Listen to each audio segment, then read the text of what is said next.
ഇന്ന റബ്ബക വാസിഉൽ മഗ്ഫിറ, അറിയണം അല്ലാഹു ഒരുപാട് പുറത്തു തരുന്നവനാണ്, കുറച്ചൊന്നുമല്ല. വാസിഉൽ മഗ്ഫിറ, അള്ളാഹുവിൻ്റെ മഗ്ഫിറത്ത് വിശാലമാണ്, വിശാലമാണ്. ജോലി ചെയ്യുമ്പോഴേ ഒരു മിസ്റ്റേക്ക് ചെയ്താൽ മാനേജർ ഒരു വെർബൽ വാർണിംഗ് തരും അല്ലേ? രണ്ടാമത്തെ തെറ്റിപ്പോയി എന്ന് പറഞ്ഞാൽ റിട്ടേൺ വാർണിംഗ് തരും.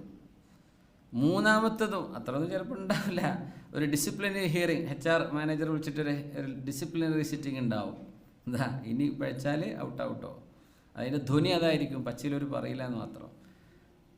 നാലാമത്തിൽ പിന്നെ ടെർമിനേഷനാണ്. അതൊന്നും ടെമ്പററി ആയിരിക്കും, അല്ലെങ്കിൽ പെർമനൻ്റ് ആയിരിക്കും. അള്ളാഹുവിൻ്റെ അടുത്ത് അങ്ങനെയല്ല.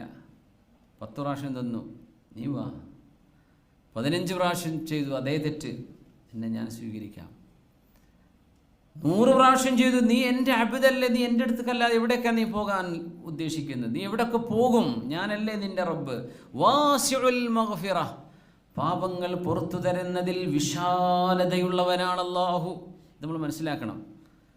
പലപ്പോഴും നമ്മൾ എന്താ പറയാറിയോ, പഠിച്ചവനെ ഞാൻ അങ്ങനെ നന്നായി നല്ല കുട്ടിയായിട്ട് ഇങ്ങനെ ജീവിച്ച് വരികയാണ്, അപ്പോൾ ഇടയ്ക്കൊരു തെറ്റ് ചെയ്തു പോയി, ഇനിയിപ്പോൾ ഞാൻ നന്നായിട്ടുള്ള കാര്യമൊന്നുമില്ല. അന്നൊക്കെ 1-ാം സഫിൽ ദിക്റിനൊക്കെ മജ്ലിസിൽ 1-ാം സഫിൽ ഇരുന്ന ആളായിരുന്നു ഞാൻ, ഇനിയിപ്പോൾ എനിക്ക് ഇരിക്കാനുള്ള യോഗ്യത ഉണ്ടോ? ഇനിയിപ്പോൾ ഞാൻ മജ്ലിസിൽ ഇരിക്കാൻ എന്നെ കൊള്ളുമോ? ഇങ്ങനെയൊക്കെ നമ്മൾ വെറുതെ ചിന്തിച്ച് ടെൻഷൻ അടിക്കും. ആരാ തെറ്റ് ചെയ്യാത്തവർ?